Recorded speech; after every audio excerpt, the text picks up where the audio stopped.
In this video, I'm going to teach you how to scrap aluminum. So the difference between these two pieces of aluminum is this one is clean, this one is dirty.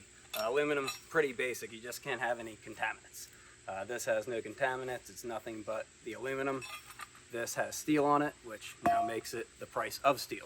So if you want to have this clean aluminum, you just have to remove whatever steel on it. In this case, we're just going to take this eye hook out. All of our steel is off of it. Now we're clean aluminum. This here is a little tough to get off, and it's all rusted and seized on there.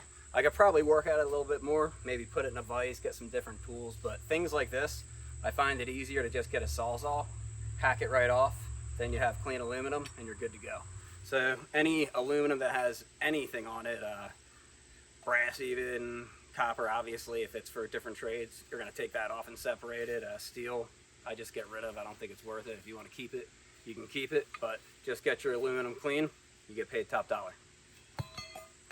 Thanks for watching. I hope you enjoyed this video or it helped you out.